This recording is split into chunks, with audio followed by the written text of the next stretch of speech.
आज national women commission के chairperson को मिलकर आई हूं।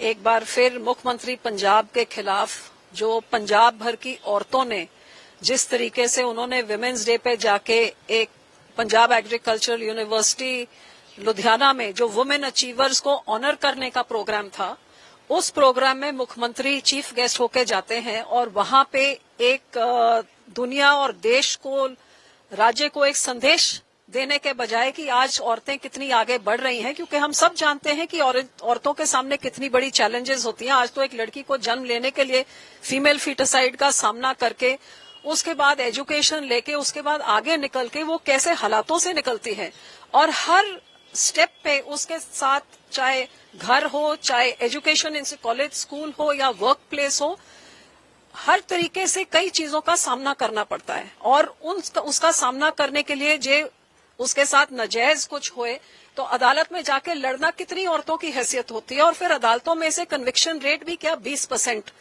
एक तरीके से एक संदेशा कि औरतों का आप जैसे मर्जी ट्रीट कर दे, डजंट मैटर। सो हम जैसी औरतें जिन्होंने नन्ही छां फाउंडेशन चला के कई साल 18 साल लोगों का माइंडसेट बदलने के लिए, औरतों को एम्पावर करने के लिए, समाज में उनको बराबर का सत्कार देने के लिए जिन्होंने दिन रात मेहनत करी है, उस मेहनत के ऊपर एकदम पानी फिर जाता है जब एक राज्य का मुख्यमंत्री स्टेज पे चढ़ के नौजवान लड़कियों को जब एड्रेस करता है तो उनको शाबाशी देने के बजाय उनको बोलता, आप लोगों को देख के मुझे अपने कॉलेज के जमाने याद आ जाते हैं, और अपनी लव स्टोरी बताने लग जाता है कि जो लड़की सबसे सुंदर होती थी उसको मैं अपने दोस्तों को कहता था ये तुम्हारी भाभी है। जब पीले कपड़े पहन के आती थी मैं कहता था ये भरिंड आ गई तुम्हारी भाभी, आज भरिंड बन के आ गई। भरिंड मतलब वॉस्प। जब हरे कपड़े पहनती थी मैं कहता था आज पाकिस्तान का झंडा बन के आ गई। बैंगनी कपड़े पहनती थी, आज भाभी जी पटोला मतलब बॉम्बशेल बन के आई है।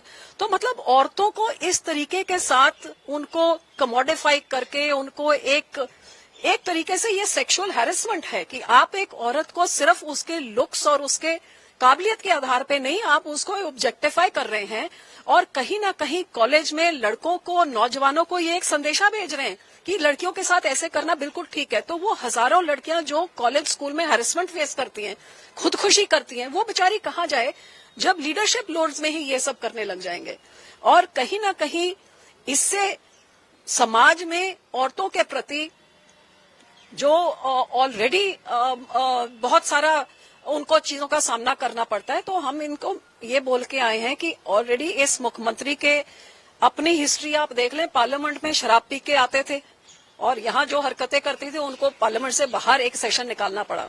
उसके बाद इन्होंने मुख्यमंत्री बनते सारी 3 महीने के अंदर अपनी बेटी की उम्र से लड़की के साथ दूसरी शादी कर ली, और इनकी बेटी खुद बताती है कि मेरा बाप मेरी माँ को कैसे मारकूट करता था, और शराब की हालत में क्या कुछ ये नहीं करते। इनके मंत्रिमंडल में ऐसे मंत्री हैं जिनकी 4 बारी शादियां हुई हैं। ऐसे मंत्री हैं जिन्होंने वीडियो मतलब ये सोशल मीडिया में है कि लड़कियों के साथ वो अपने कपड़े उतार के क्या कुछ नहीं करे, अश्लील चीजें। और अब मुख्यमंत्री ही ऐसी अश्लील बातें जब करने लग गए हैं, तो मैं वुमेन कमीशन को कि आप सड़क में चलते हुए हर एक जो तंग करता है लड़की को, उसको तो आप उधर तक तो पहुंच कर नहीं सकते, लेकिन एक राज्य के हेड को जो शरेआम ऐसा कर रहा है, और पंजाब की औरतों ने इसका बहुत बुरा मनाया है, विधानसभा में भी बात उठी है, और हमारे जैसों से ही औरतें पूछती हैं कि जब मुख्यमंत्री ये कहा तो आप लोग क्या कर रहे हैं। तो हम इसी करके यहाँ पे आए कि चाहे जो न्याय संहिता है, जो हमारा कानून है, उसमें सेक्शन 74 हो, सेक्शन 79 हो, 75 हो, ये सब एक कानूनी प्रक्रिया जो ऐसे की शब्दों के साथ आप आउटरीच एक वुमन की मॉडेस्टी को करते हैं, उसको कमोडिफाई करते हैं, इसके खिलाफ एक कानून है कि पर्चा दर्ज हो सकता है। कॉन्स्टिट्यूशन भी हमें कहती है कि आप जेंडर के बेसिस पे ऐसे आप बात नहीं कर सकते। तो मैं वुमेन कमीशन को मैं बेनती करती हूँ कि वो जरूर मुख्यमंत्री के बनते हुए भगवंत मान के खिलाफ बनती हुई कार्रवाई करे, जो केस बनता है वो केस दर्ज करे, उनको समन करे और उनको प्रताड़ित करे, ताकि एक संदेश जाए कि औरतें के खिलाफ आप ऐसी भद्दी टिप्पणियां नहीं कर सकते, इट इज नॉट ओके। आश्वासन क्या मिला अंदर से? उन्होंने ये बोला है कि मैं जो बेस्ट मैं कर सकती हूँ मैं करूंगी, पर कहीं ना कहीं ये होता है कि क्योंकि मैं किसी विरोधी पार्टी से हूँ, तो अब उनकी खुद की पार्टी तो आके उन मुख्यमंत्री के खिलाफ वो तो बोलेंगी नहीं, विरोधी बोलेंगे ना। और वो जो औरतें जो धरना का पंजाब में जाइए, कितने धरने, ये हमारे और नेशनल आंगनवाड़ी के हेड हैं, प्रेसिडेंट हैं, इनसे पूछ लिए कितने सारे धरने लग रहे हैं। अब वो औरतें बेचारी यहाँ तक कहाँ आएंगी? तो हम दोनों यहाँ आए। तो मैडम को ये लग रहा है कि ये कहीं पॉलिटिकल ना हो। जो मैंने कहा कि आप जरूर मैंने आपको उसकी रिकॉर्डिंग भी दे दी है, आप उसको देखिए, आप न्यूज पढ़िए, आप उसको वीडियोस टेलीविजन चैनल्स में देखिए, क्या क्या औरतों कितना बुरा मना रही है। और सब देख रही हैं मैडम की तरफ कि आज नेशनल वुमेन कमीशन जो बना है औरतों के सत्कार को बरकरार रखने के लिए, क्या ये डर जाती है कि एक मुख्यमंत्री है इस करके हम चुप रह जाएं, या फिर जो बनता है, जो कानून कहता है, उसको सेफगार्ड करने के लिए उनसे जवाब मांगेंगे, उनको समन करेंगे, बनती कार्रवाई करेंगे। और जे इस लेवल पे नहीं होगा तो कहीं ना कहीं औरतों की सत्कार के बारे हम बहुत कुछ सकते हैं, लेकिन जब करने का समय आता है, जब करने से हिचकिचा जाए और डर जाए, तो फिर वो बहुत दुख की बात है।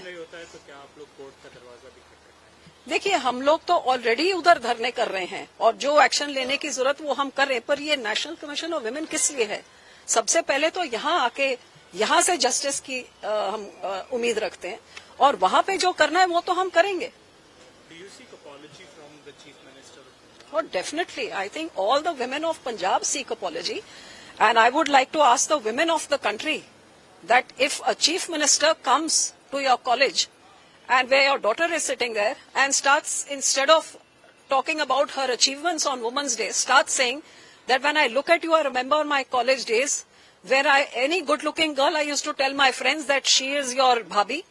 And today your bhabhi is dressed like a wasp, and today she is dressed like the Pakistani jhanda, today she is dressed like a bombshell, and then make these overtures, and women who would rebuff his overtures, you can imagine what he would do to them. So is it okay for a chief minister who is supposed to be taking care of the morality of the state and sending out a message to others that disrespect of women, commodifying them, objectifying them is not acceptable in today's society? It guarantees us in our constitution.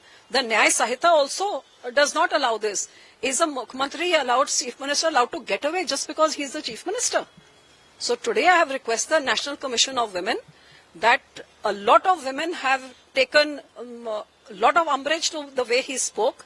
Those young college girls were not in a position, but people turn around and ask us, and people like me who have worked for 18 years via NGO Nanni Shah to empower women so that they can stand on their feet and they get respect in society.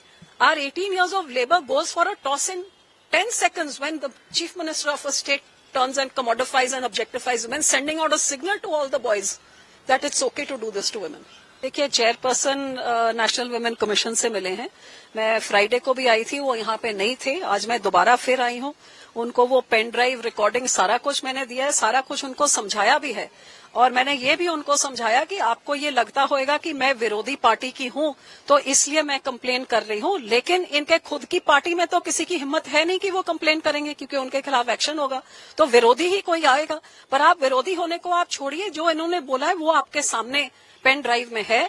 जो पंजाब में जो ladies धरने लगा रही हैं वो भी आपके सामने है।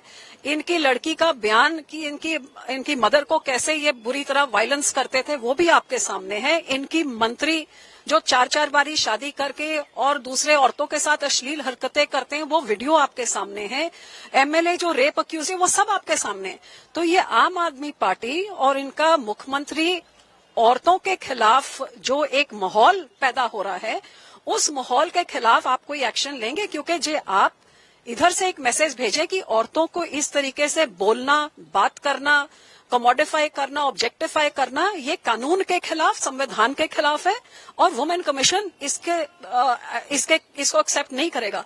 तब तो हमारे जैसे लोग जो 18-18 साल से नन्ही शाह का एनजीओ चला के औरतों को एम्पावर करने के लिए, उनको समाज में सत्कार बरकरार करने के लिए दिन रात मेहनत कर रहे हैं, फिर तो कोई फायदा है नहीं। तो हमारे 18 साल की मेहनत तो 18 मिनटों में पानी फिर जाता है जब राज्य का मुख्यमंत्री औरतों के बारे ऐसे बात करके समाज को एक संदेशा लड़कों को देता है कि ठीक है मैं कर सकता हूं तो तुम भी कर सकते हो। देखो, हक तो उनका है नहीं और 10 महीने के बाद लोगों ने उनको कुर्सी से वैसे ही उखाड़ फेंकना है।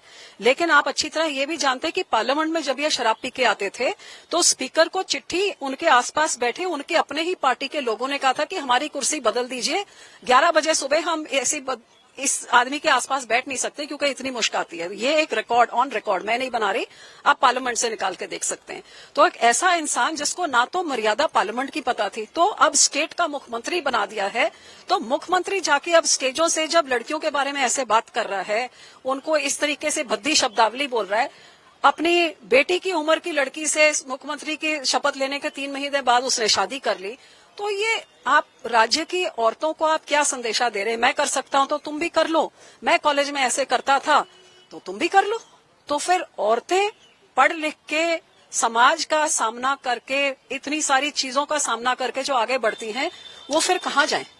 और जो ये कमीशन कोई एक्शन नहीं लेगी तो कौन लेगा?